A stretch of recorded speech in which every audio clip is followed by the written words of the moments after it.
dito lang sa DZRH TV. Sa DZRH at RHTV. Samahan sa pool, Sabado. Gabi ng misteryo ngayon pong Sabado, ano po? Curious ka ba sa maraming bagay? Kami na ang bahala dyan. Aalamin, tutuklasin at bibigyang linaw namin ang mga katanungang bumabagabag sa inyong isipan. Sa programa kung saan ang bawat sagot ay galing lamang sa mga eksperto. Ang Expert's Opinion, tuwing linggo alas 3 ng hapon, dito lang sa DZRH TV.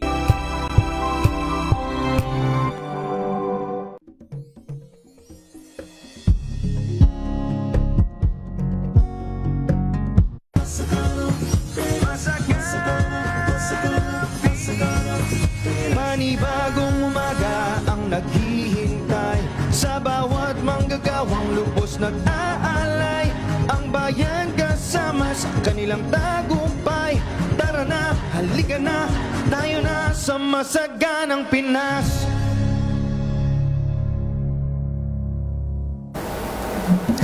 Masaganang umaga po sa ating lahat. Ako si Karen Oyong. Masaganang umaga, ako naman si Assistant Secretary Arnel de Mesa ng Department of Agriculture. It's August 15. Nangangalahati na po ulit ang buwan at sana po ay so far so good ang inyong Agosto.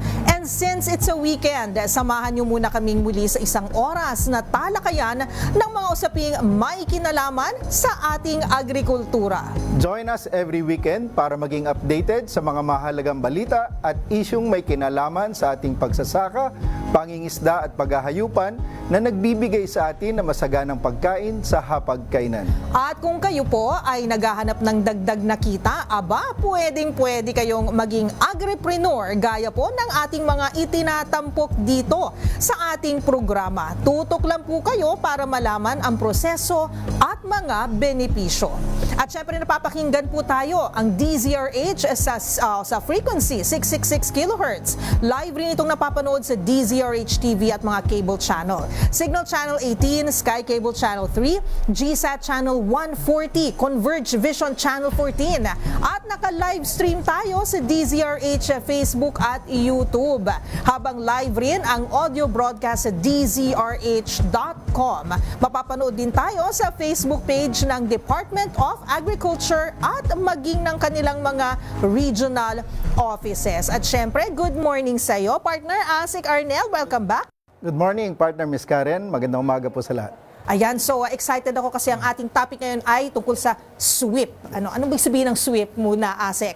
Karen, yung SWIP, yun yung Small Water Impounding Projects. Ito yung isa sa mga tinatawag natin small scale irrigation projects na napaka-importante para mapatubigan yung ating mga crops. Hindi lang palay, kundi yung iba pa rin na commodities. Oh, so meron tayong guest na yan po ang kanyang expertise, tama ba, Asik Arnel? Yes. So makakasama natin siya mamaya-maya. Pero bago po yan, narito muna ang ilang mahalagang balita mula sa Department of Agriculture.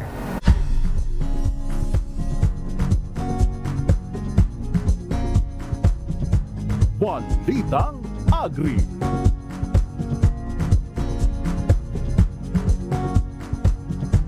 Hindi sususpindihin ang Department of Agriculture ang pag-angkat ng bigas ngayong taon para matiyak ang food security sa harap ng isang malakas na El Nino. Posible kasing makaapekto ang weather phenomenon sa domestic production at malimitahan ang rice supply bago ang dry season harvest sa unang bahagi ng 2027. Matatandaan noong nakaraang taon ay pansamantalang inihinto ng DA ang rice imports mula September hanggang December upang suportahan ang farm gate prices.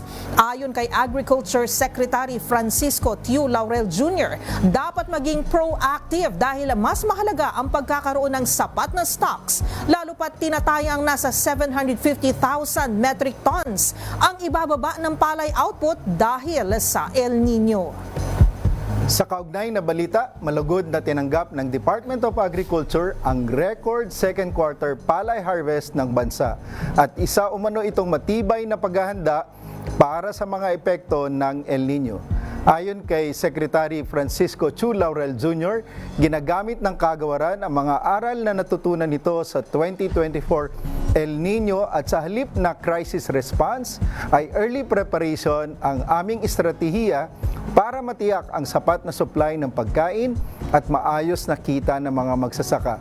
Base sa datos mula sa Philippine Statistics Authority, umakyat ng 5.7% ang palay production at nagtala ng 4.63 million metric tons mula Abril hanggang Hunyo. Ito ang pinakamataas na second quarter output mula pa noong 1987.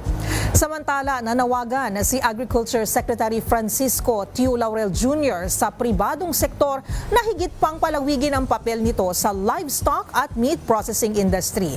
Ito ay upang mapanatiling matatag ang supply ng pagkain, makontrol ang price pressure at maprotektahan ang kalusugan ng publiko mula sa animal diseases. Sa kanyang talumpati sa 37th anniversary ng Philippine Association of Meat Processors Incorporated, kamakailan lamang ibinahagi rin ng kalihim ang tuloy-tuloy na mga hakbang ng DA para sa swine recovery at poultry development programs. Bukod po dito, tuloy din anya ang pagpapalakas ng biosecurity protocols, veterinary services at disease control, partikular laban sa ASF. Abangan small water impounding project ng pamahalaan, malaking tulong sa mga matataas na lupang sakahan. Please stay tuned. Halika na, tayo na sa masaganang Pinas.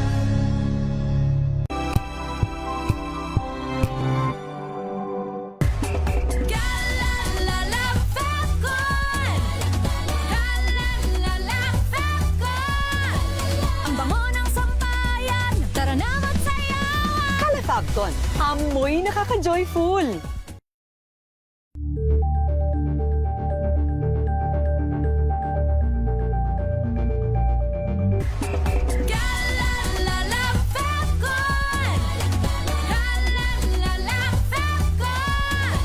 Ang bango ng sampayan, tara na magsayawan. Fagton, amoy nakaka-joyful.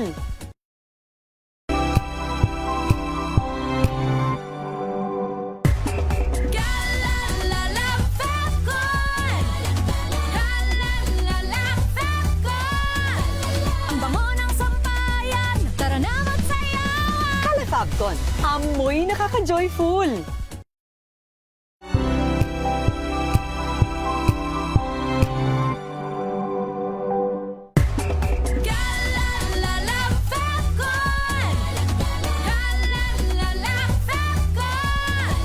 Ang bango ng sampayan, tara na magsayawan. Fagton, amoy nakaka-joyful.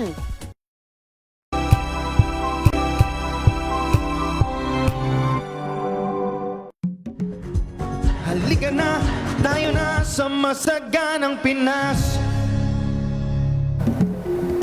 Nagbabalik po ang Masaganang Pinas. Batid po natin kung gaano kahalaga ang ulan para sa paglago ng mga pananim, sa pagganda ng lupa at sa agricultural productivity. Kaya naman napakalaking tulong nitong itatampok naming programa ng Department of Agriculture para matugunan ang pangangailangang ito ng ating mga kapatid na magsasaka. Kilalanin natin ang ilan sa mga natulungan ng tinatawag na SWIP o Small Water Impounding Project. Paano nabago ang kanilang buhay at gumanda ang kanilang kita? Narito ang report. Alagang GA.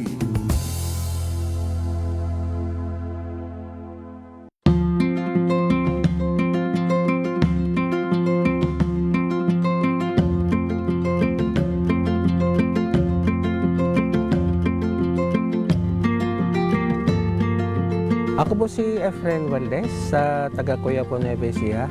At ako po yung tumatayong pangulo ng aming asosasyon na Basinag Suiza Incorporated. Ang Basinag Suiza ay binubuo ng mga magsasaka na ang tanging inaasahan ay pagsasaka lang. Rice lang kami nakafocus. Ito ay mayroong kabuuan ngayon na 43 members. Ang challenge namin dati ay sa ulan nga lang kami umaasa at bihira lang yung may magandang ani dahil umaasa nga sa ulan. Noon, ang pagsasaka namin kapag may gustong mag second crop, ay gumagamit lang kami ng water pump sa deep well. Ang ginagastusan namin ay yung krudo, saka sa mga makina. Maintenance ng makina, kailangan pang bumili ng mga hose, kailangan mong bantayan yung makina para ma-maintain mo yung maayos na patubig namin. Magastos talaga. Nagkaroon ng programa ang DA, naghahanap sila ng mga grupo, ng mga magsasaka na gusto at may area sila na pwedeng pagtayuan ng sweep. Sinamantala naman namin noon, nagbigay kami ng area. Nung na-visit, nagkaroon ng tinatawag na validation. Sinabi nila na pwede. Sa loob halos ng isang taon, naumpisan yung project. Ganon siya kabilis. Nung nakita namin na nandyan na yung mga equipment at nag-start na yung project, sabi ko, Lord, salamat. Ito na yung answered prayer namin. Kaming magsasaka dito sa Baloy ay maaaring giginhawa na ang buhay namin. Noong meron na, nai-award na sa amin yan, nagbigay sa amin ng BSWM ng training para sa operation and maintenance. Nagkaroon kami ng kaalaman para ang lahat ay talagang makinabang.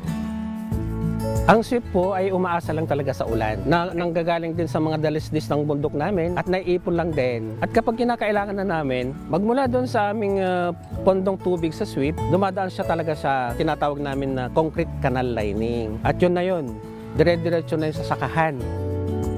Yung sweep po namin na-design na suporta sa mga magsasaka kung halimbawa mahirapan ng sahod ulan sa main crop, so support namin. Pero ang main purpose po talaga niyan, makadalawang crop kami. Yung nag-start na, yung second crop, first trial po namin, siyempre nawala na yung burden namin na bibili pa kami ng krudo para makapagpatubig. At bawat farmer member namin ay siguradong nakapagsaka na. Sa pamamagitan ng sweep, meron na po kaming second crop. At sa experience po namin, talagang ang ganda ng kita. More or less, naka 51 hectares kami sa trial period pa lang. At nakita namin yung impact niya sa kabuhayan ng farmer, ang laki po ng tulong. Nais ko pong iparating sa ating gobyerno sa pangunguna po ng ating DA Secretary, Secretary Teo Laurel. Sir, salamat sa inyong napakalaking suporta sa aming mga magsasaka na umaasa lamang sa pagbubukid. At dahil po sa pagbabago ng panahon ay ibinibigay nyo sa amin yung pangangailangan namin. Salamat po sa inyong walang sawang pagtulong sa amin. At umaasa po kami na hindi lamang po dito sa amin, kundi sa buong Pilipinas, mabigyan po ng sweep ang mga katulad naming magsasaka.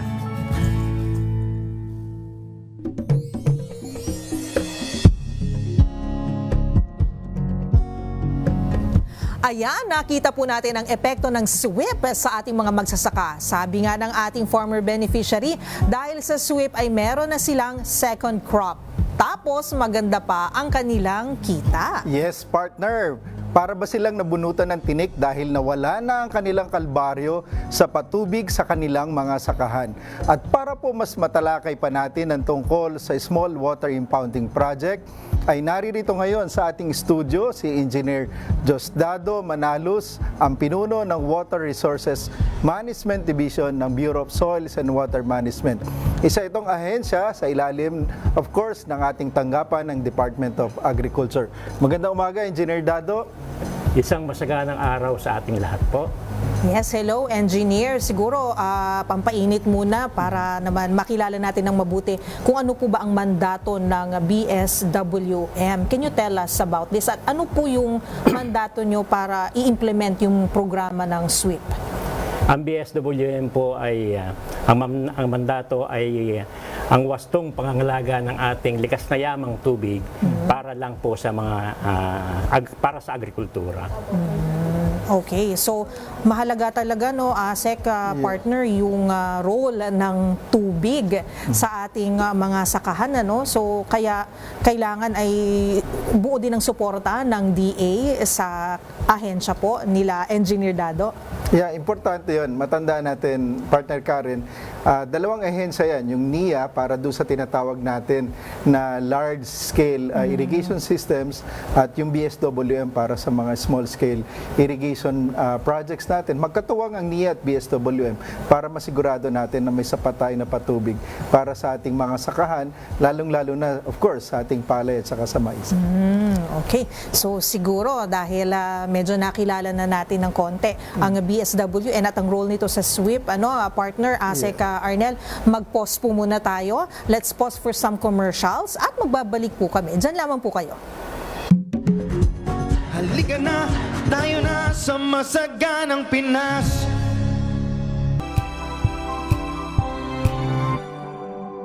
If I get impeached, then that is my end. Tumutok sa pinakaimportanteng paglilitis ng impeachment court ngayong taon. The impeachment trial of Vice President Sara Duterte. At DZRH Special Coverage.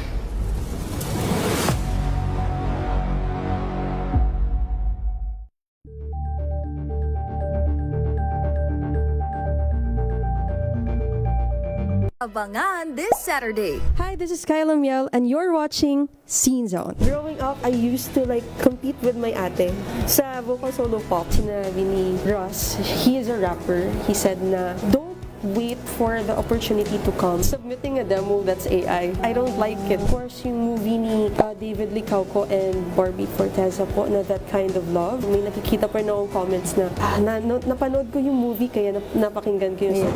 Bawat hakbang ko na magtayo, gilagang bituin ako'y uunsiyo. Alas 12 ng tanghali, dito lang sa DZRH TV.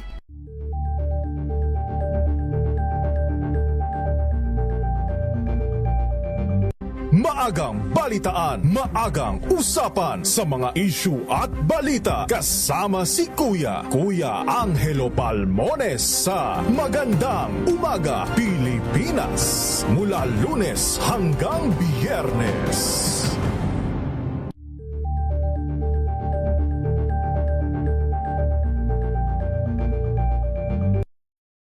Ang mga maiinit na isyung pambayan, mga balitang kailangan mong malaman, usapin sa pamahalaan, politika, ekonomiya at kabuhayan. Ito ang mga dapat mong malaman, pakialaman at pag-uusapan dahil kayo ang tinig ng mamamayan dito sa Damdaming Bayan.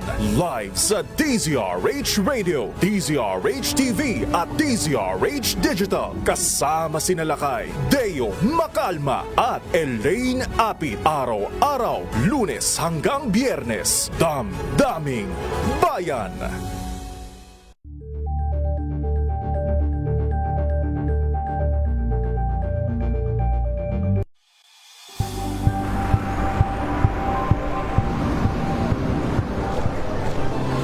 Ating mga eksperto. Dito lang sa Expert Opinion. Ito ang The Better News. TNVS.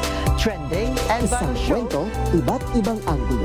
Dito sa Point. Bawat pananagutan ating tatalakayin dito sa Hoy. Bawal yan. Pilipino, dito lang sa DZRH TV. Match up with entertainment and lifestyle. Ito ang MBC TV Network News. Una sa Pilipinas, una sa Pilipino.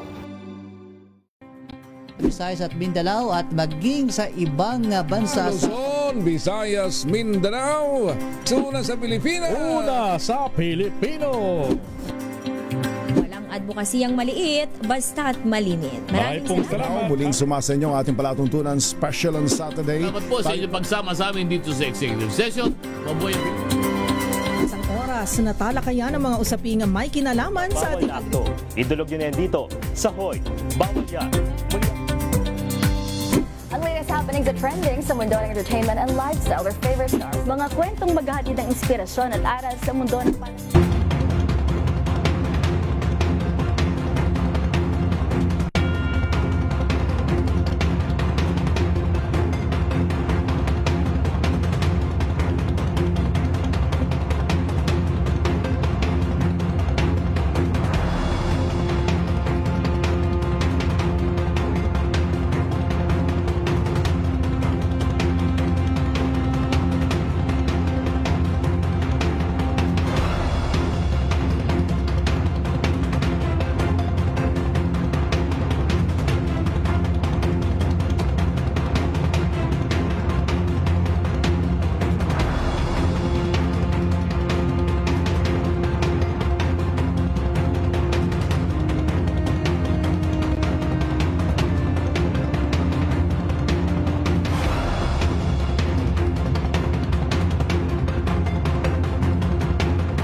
sa masaganang Pinas. Usapang Agri. Inyo pong napapanood ang Masaganang Pinas. At syempre, back to our discussion, Engineer Dado, siguro una pong tanong, matapos po niyong ipakilala ang inyong ahensya, ay can I ask, kanina bago tayo nag-break, yung relasyon, yung working relationship niyo with NIA, tama ba? Kasi ang SWIP ay, nabanggit mo Arnel, partner, no? This is for small-scale farmers. So, can you discuss kung paano po ba kayo working together with NIA when it comes to this project, kasi for small-scale farmers po ang ating proyektong SWIP?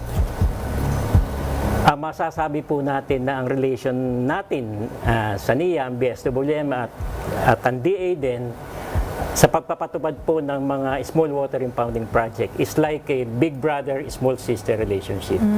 Kasi po na ang major na purpose ng SWIP po ay talagang supplemental irrigation, na ang may mandato naman po doon ay ang NIA. Nagkakatulungan po, nagko-complementary ang para sa pagpapalawak ng coverage ng ating kalupaan para mabigyan ng irigasyon. Isa po ang small water impounding project na pinapatupad natin. Ito po ay ang Department of Agriculture lang po ang nagsasagawa nito, although yung ibang departamento ay nagsasagawa din, pero iba naman po ang purpose. Katulad ng Department of Public Works and Highway, gumagawa po sila ng mga SWIP din, pero ang purpose ay flood control po. Oh, okay. So this one is for farmers talaga? Yes. Yes po. Do alam natin na yung SWIP, kagaya ng malalaking dam irrigation systems, pwede siyang flood control din for creation na pwede nga dito. Pero ano ba yung technical description natin itong SWIP at gaano yung sukat nito at paano, kailan natin masabi na talagang kailangan ng SWIP ng isang lugar? Yes. Una po, saan po tinatayo itong small water impounding project? Ito po ay tinatayo sa paanan ng bundok, no?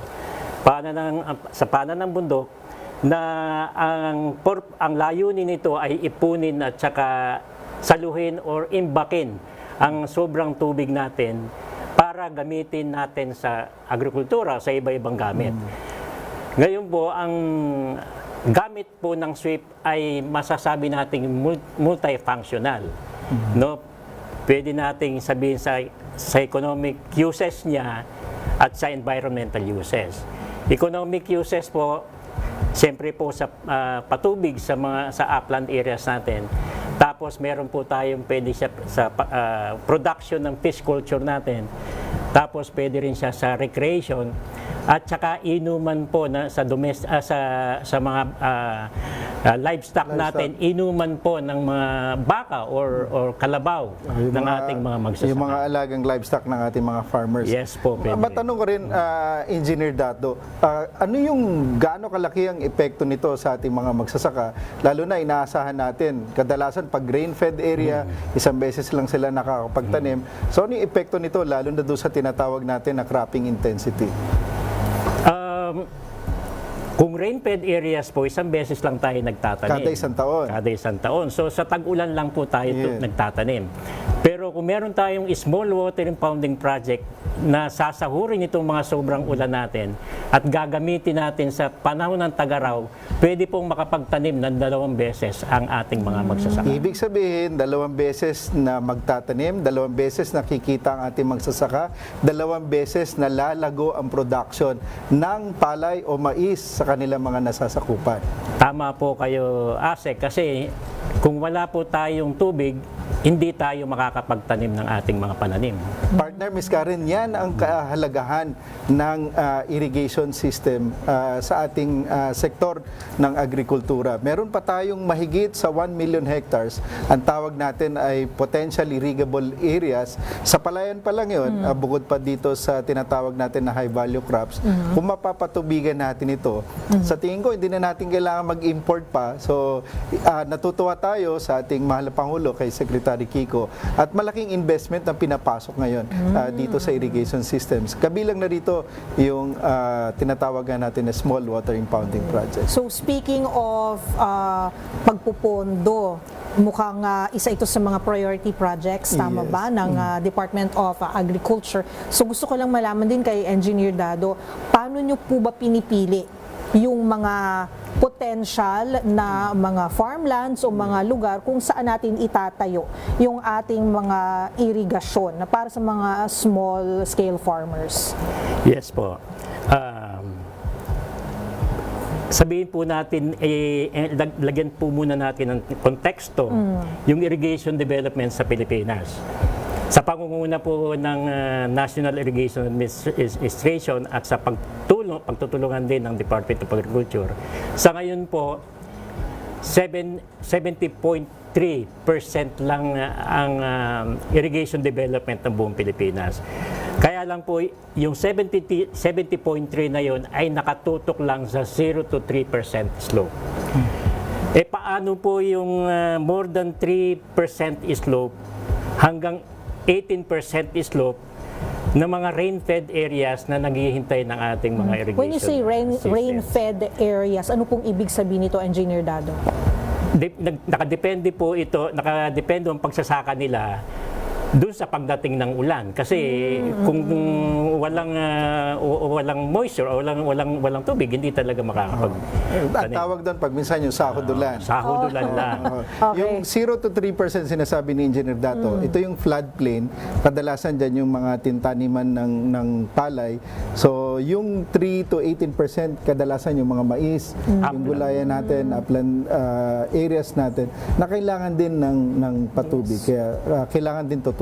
Yes, at saka mga high value crops po na sa ngayon marami pa tayong rain-fed areas na more than 3% slope. Base po dun sa status ng Bureau of Soils and Water Management, meron po tayong around 2.7 million hectares pa na dapat bigyan natin ng mga kaukulang tulong na irrigation system po. Kaya malaking pondo pa ang kinakailangan. Engineer Dado, saan ba nanggagaling itong pondo na inilalaan ng BSWM para dito sa Small Water Impounding Project? At masasabi ba natin na kailangan pa natin ng dagdag na pondo para dito? Sa ngayon po, ang kagawaran ng pagsasaka lang po ang sa regular fund ng budget ng kagawaran ng pagsasaka, doon po kinukuha yung pondo. Pero po may mga sa mga nakaraan po may mga support naman na galing mga international funding institution nakakapagbigay po ng pondo. Yung mga ODAs natin, Yes Official po. Development Assistance. Yes po, ASEC. Sa ngayon, ilan na yung naipatayo na impounding projects ng BSWM sa buong bansa? Katuwang natin dito mga regional field offices. Diba? Yes po. Sa ngayon po, sa statistics at inventory po ng Bureau of Soils and Water Management, katuwang po natin ang mga day regional field offices, ay meron na po tayong naipatay yung mga 873 small water impounding projects sa buong Pilipinas. Anong katumbas nito in terms of hectareage na napapatubigan dahil dito sa ating mga SWIP? At doon sa 873 units po na naipatayo na natin, ang service area na napapatubigan ay around 33,000 hectares na. At ang mga magsasaka na nakinabang dito sa SWIP na ito ay around 26,000 na farmer beneficiary. 33,000 hectares, i-multiply natin ng 5 metric ton kada hektarya ng sabihin natin na harvest, so medyo malaki yan na additional harvest para sa ating mga sa ating bansa na ano yan dagdag na harvest. Imagine kung wala itong mga ganitong klaseng irigasyon, isang beses lang sila magtatanim, tuwing tag-ulan pa, so mataas kasi yung photosynthetic activity pag summer. Yun yung mas malakas ang harvest. Kaya ganun ka-importante na nadadagdagan yung activity sa ating mga bukirin. Oh, buti naman po so napakarami na rin po pala nating sweep, 873 sabi nyo, Engineer Dado. And maraming in hectarage, 33,000 Yes po, Ma'am Karen. ang dami na rin po. So nabanggit nyo na yung mga farmers po natin, kailangan po ba for them to be able to use this, kailangan ba members sila ng isang grupo, kooperatiba, para kung gusto nilang makapagpatayo ng sarili nilang sweep sa kanilang lugar, kailangan po ba na meron silang grupo, organisasyon? Yes po, meron tayong criteria ang sinusunod. Technical sa institutional requirement bago po natin mabigyan ng sweep ang isang nagre-request ng mga magsasaka. Depende po ito siyempre dun sa terrain or topography dahil ito po ay more on engineering aspect na. Pero sa simula po, ang simula po ay magre-request muna yung mga magsasaka at ang requirement po ay kailangan talaga may mga asosasyon sila. Kung wala man silang asosasyon at maganda naman ang pagtatayuan ng sweep, ang BSWM po katulong po ng DA Regional Field Offices ay tutulungan silang maorganisa at ito ay maging mairehistro ang asosasyon nila sa Securities and Exchange Commission. Thank you, Engineer Dado, for that. Siguro tanungin ko lang, on the side, ASEC, Arnel partner ng DA, ano pong ginagawa ninyo para maengganyo po o kumbaga magkaroon po ng idea yung ating mga small scale na mga magsasaka para lumapit po sa inyo pong tanggapan o inyo pong kagawaran para naman makapagpagawa, makapag-apply po sila ng sweep, lalong-lalo na pong kailangan po ng kanilang grupo, kailangan ng kanilang tinataniman kasi wala po silang irigasyon siguro o sapat na supply ng tubig. Actually, magandang katanungan niyo, Ms. Karen. In fact, marami talagang request ngayon, hindi lang sa Bureau of Soils and Water Management, kundi sa mga regional field offices.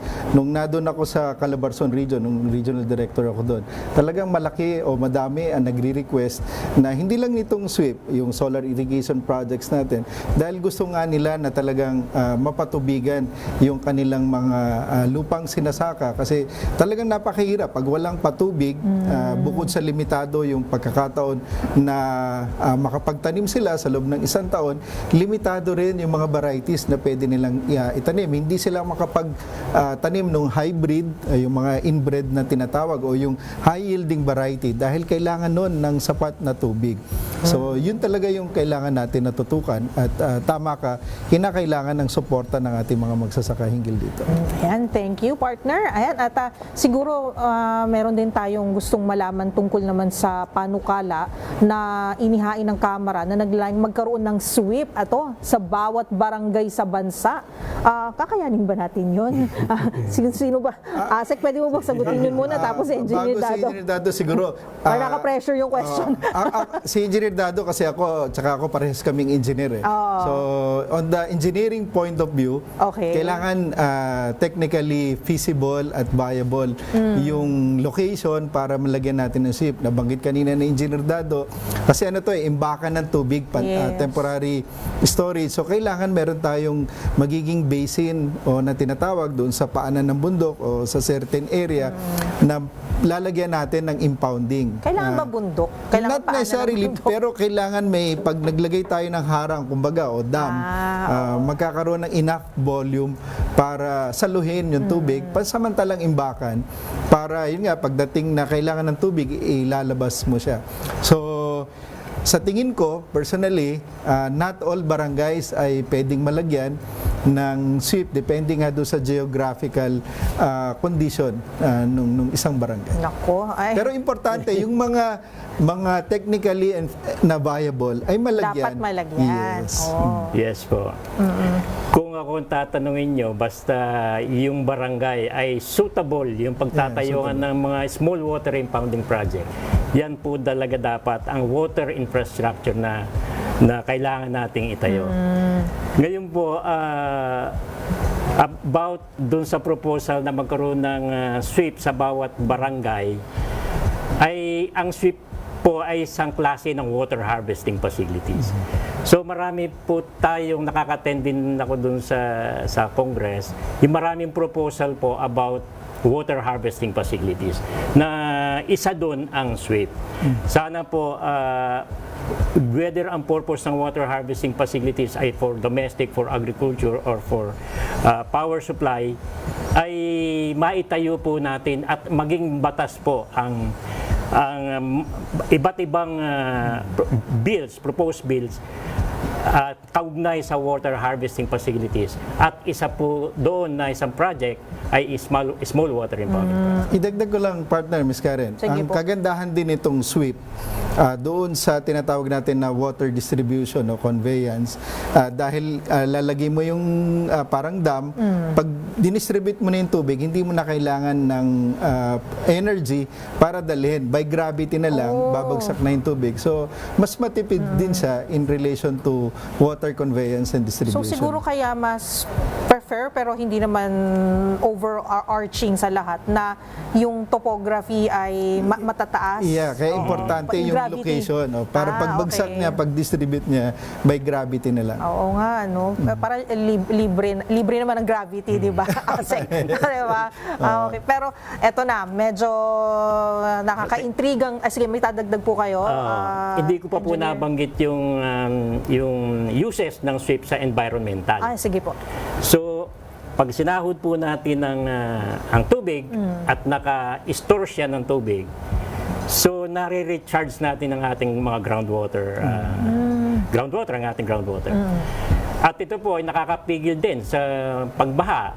So kaya nga masasabi natin multifunctional ito, at meron kami pong basihan ng mga benepisyo na whether ito ay tangible at intangible benefit na pwede nating pagbasihan. Tapos halimbawa po yung flood control, no? Imbis na portion of parte ng tubig na dumadaloy mula sa kabundukan, makuha po natin ito, mapigil kahit konti ang pagbaha sa baba dahil naka-store tayo ng tubig. Tapos po, yung biodiversity, isa po yun sa isang environmental benefits din po ng sweep. So both may economic and may environmental. Yes.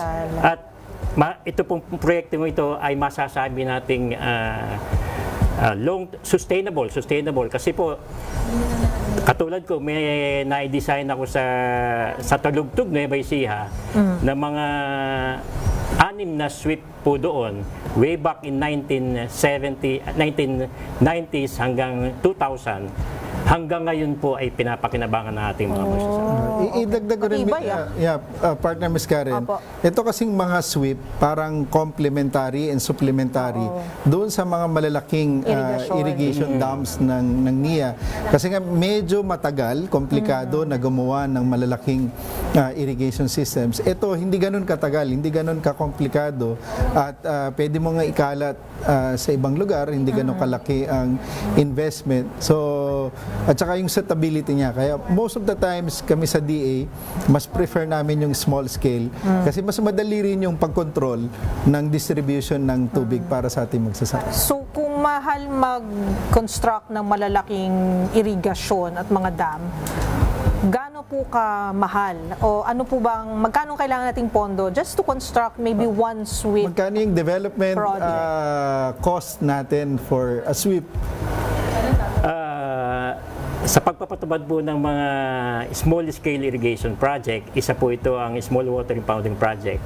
Meron po tayong sinusunod na standard parameters. Standard cost standard, no? So, ang development cost per hectare po ng sweep ay 400,000. Okay, 400,000 per hectare. Per hectare. Okay. So, gaano po kalaki ang isang sweep? Doon po sa technical guidelines natin ng sweep, ang minimum pond area niya is about 1 hectare minimum po.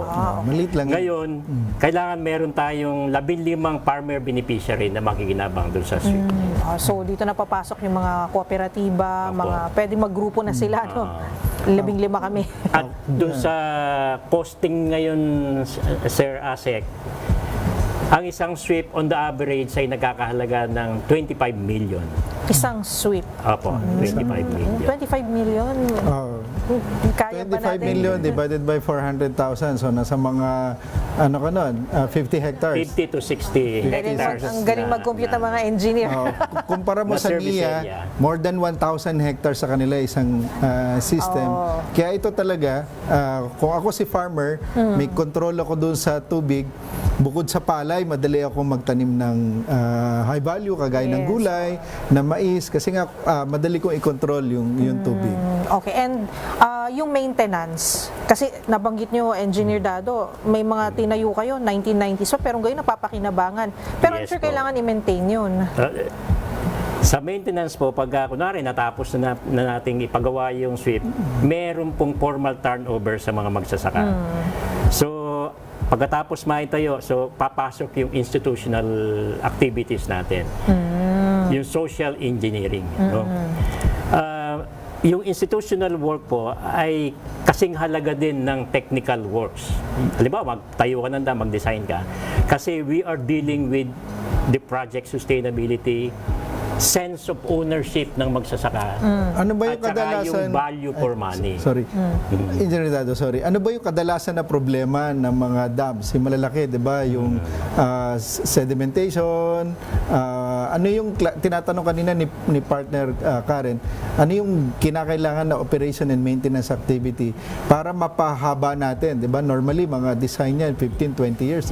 Kaya nga po, yung sinabi ko kanina, ita-transfer natin yung ownership nito sa mga Farmers Association at sila in charge sa operation and maintenance po. Sila na po ang magmamanage ng water infrastructure na sweep. I see. Ngayon po, kinakapacitate po natin ang mga magsasaka sa pamamagitan ng pagbibigay ng mga leadership training sa kanila. No? Para po ma-emphasize natin ang kahalagahan ng mga infrastrukturang ito na pinapagawa ng gobyerno para ito ay pangalagaan ng ating mga magsasaka. Okay, and syempre, pwede rin po lumapit ang ating mga magsasaka sa DA, sa inyo pong opisina, kung kailangan sakali pong kakailanganin nila ng tulong, financial man po yan, training, kung ano man po, para sa maintenance po ng kanilang sweep. Yes po. Idagdag na rin natin, of course, pwede rin silang lumapit sa ating mga local government units, sa ating mga MAU, municipal at provincial agriculturists, dahil meron din tayong ugnayan sa kanila kasi sila ay malapit sa ating magsasaka, hindi lang dito sa mga projects na ganito, kung hindi rin doon sa ibang projects natin under the Department of Agriculture. Okay. Siguro tanungin na natin si Engineer Dado kasi medyo palapit na po palapit na pong matapos ang ating programa, kung ano po yung mga mensahe ninyo para sa mga magsasaka po natin, mga small scale farmers. Una po, yung mga interesado po na sa tingin nila ay kailangan po nila ng sweep sa kanilang mga lugar. At syempre, ang mensahe nyo po sa ating mga nanonood at nakikinig. Meron po tayong 2,400 mm per year na ulan dito sa ating bansa. Bakit hindi natin ito sahurin sa pamamagitan ng pagpapatayo ng mga small water impounding project para sa agrikultura? Tulad po ng nasabi ko, hindi tayo makakapagtanim kung wala tayong available na tubig para patubigan ang ating mga sakahan. So, ang inihiling ko po sa ating mga magsasaka, sa lahat po, even sa mga local government unit, tuloy-tuloy lang po ang pagre-request natin ng mga proyektong ito sa Department of Agriculture Regional Field Offices po na mas accessible sa inyo. Pwede rin pong dumiretso sa Department of Agriculture Central Office, sa Bureau of Soils and Water Management, ng mga request po ninyo para matanggap namin itong mga request ninyo at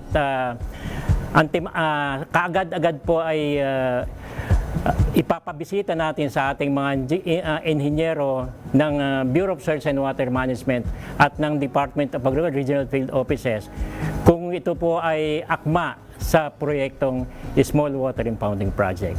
Tulong-tulong po tayo sa pag-unlad ng ating bansa. Maraming salamat po. At maraming salamat po sa inyong oras, Engineer Diosdado Manalo, ang pinuno ng Water Resources Management Division ng Bureau of Soils and Water Management, isang ahensya under the Department of Agriculture. Sana po ay magpatuloy pa ang mga magagandang nasimulan ng Small Water Impounding Project o SWIP. Susunod ang inaabangang benteng bigas. Saan ang mga susunod na pwesto? Alamin sa aming pagbabalik. Halika na, tayo na sa masaganang Pinas.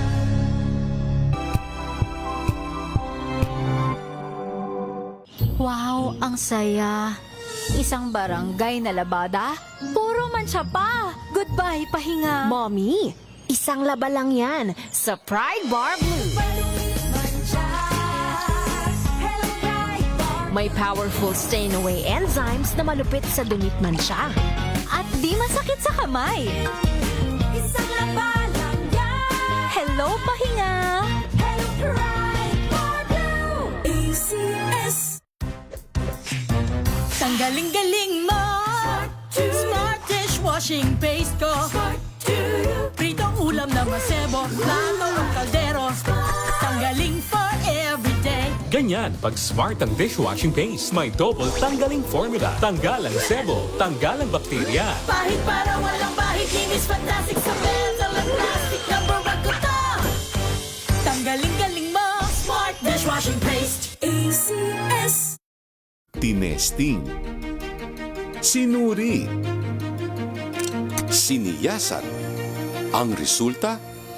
Super effective ang Shield sa pagpatay ng bakterya at virus. Shield Antibacterial Soap. Believe ang mga eksperto sa Philippine Nurses Association. At si Mami. Tiwala ako sa Shield. Shield Antibacterial Soap. Napatunayang mabisa. Ang mga nurse, tiwala. ACS. May arte?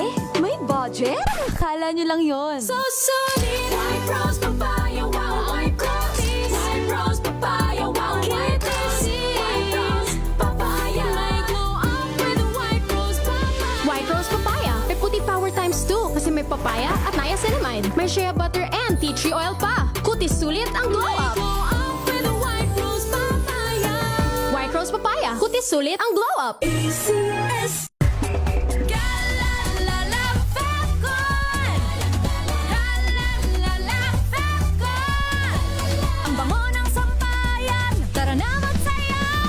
Fabcon. Amoy nakaka-joyful!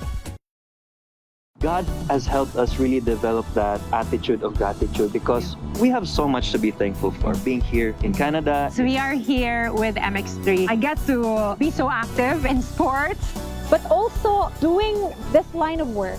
Even when we travel, when we bring MX3 with us, it's really helping us a lot. It's a must-have. Yeah. We never leave home without it. MX3 is our supplement of choice. Dito kami bilib. Mahalagang paalala, ang MX3 Capsule ay hindi gamot at hindi dapat gamitin panggamot sa anumang uri ng sakit.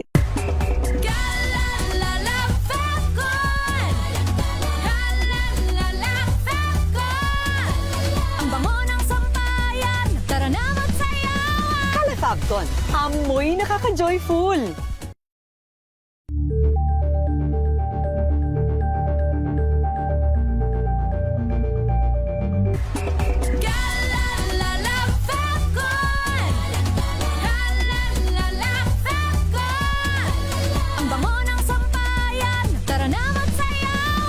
Fabcon. Amoy nakaka-joyful!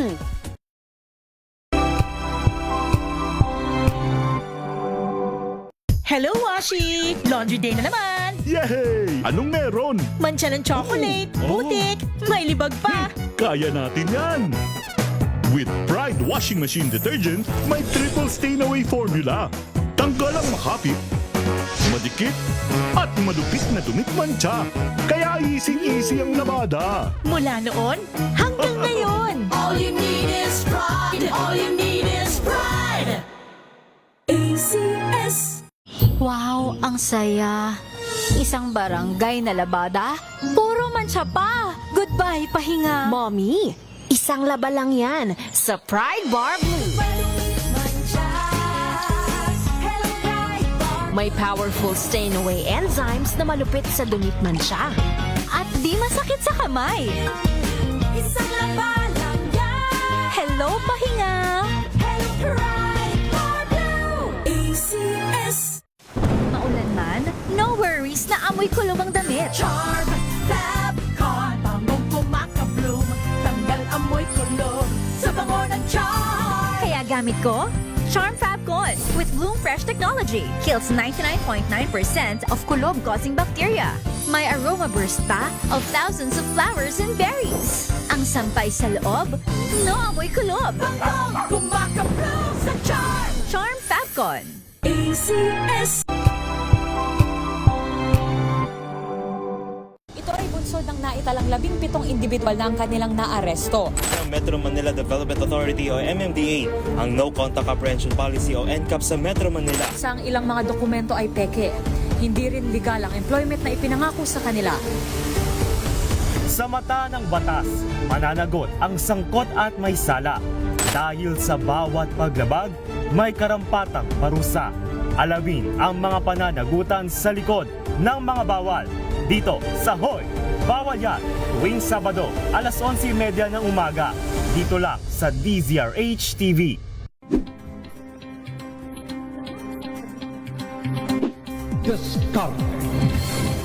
At maraming salamat po sa mga inyo na ang Agri-Asenso hanggang sa susunod. Alas 4:05 na po ng inyong paboritong programa ang DZRH Boom Balita ngayong araw ng Sabado.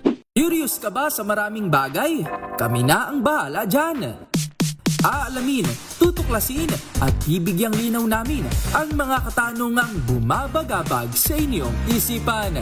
Sa programa kung saan ang bawat sagot ay galing lamang sa mga eksperto.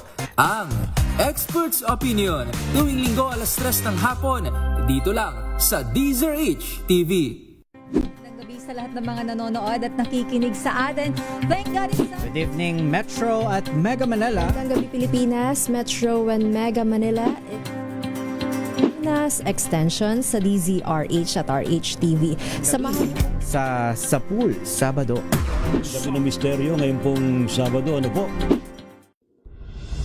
Tuloy-tuloy ang pagtulong, tuloy-tuloy ang pagseserbisyo at tuloy-tuloy ang balitaan kasama si May Binauhan sa Operation Tulong mula Lunes hanggang Biyernes.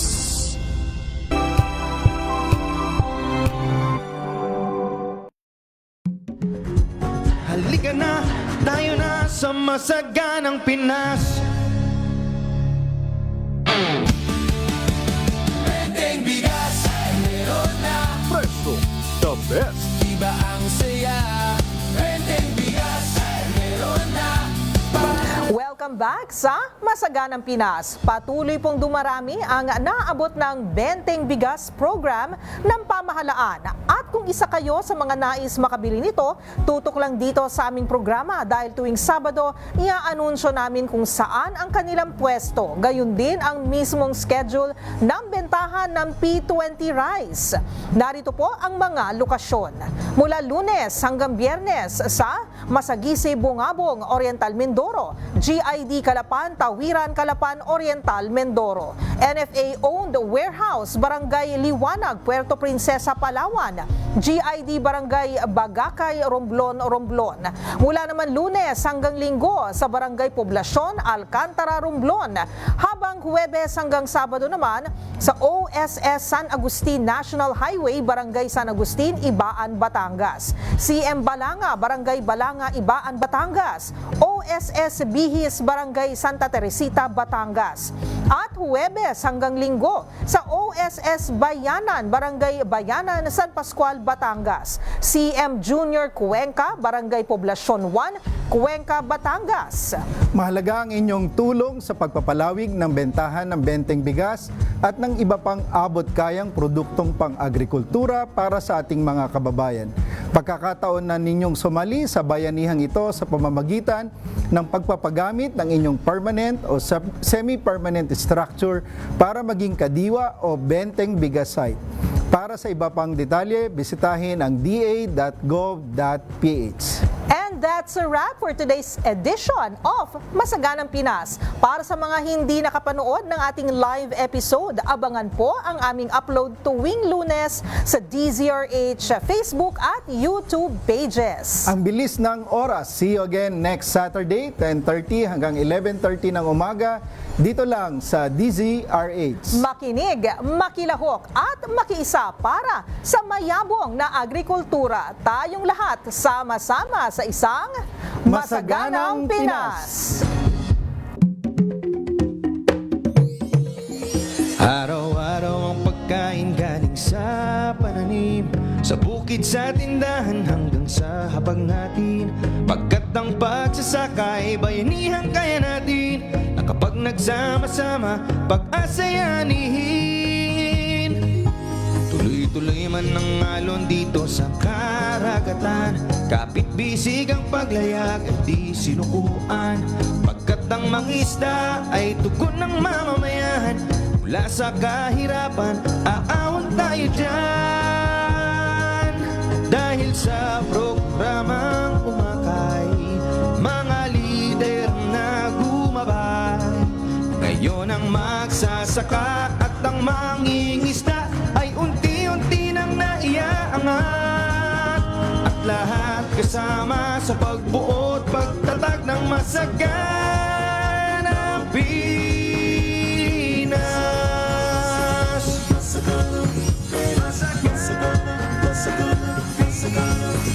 Panibagong umaga ang naghihintay sa bawat manggagawang lubos nag-aalay. Ang bayan kasama sa kanilang tagumpay. Tara na, halika na, tayo na sa Masaganang Pinas.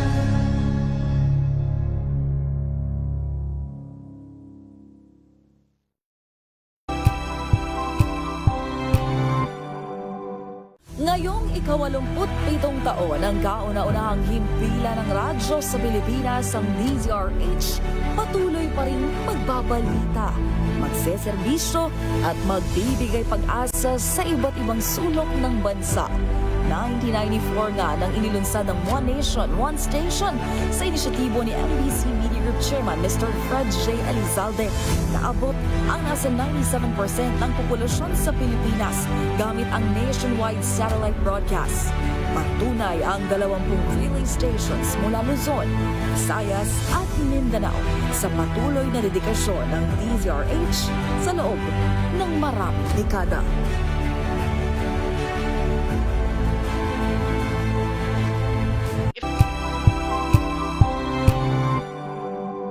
Ngayong ika-87 taon ng kauna-unahan, DZRH.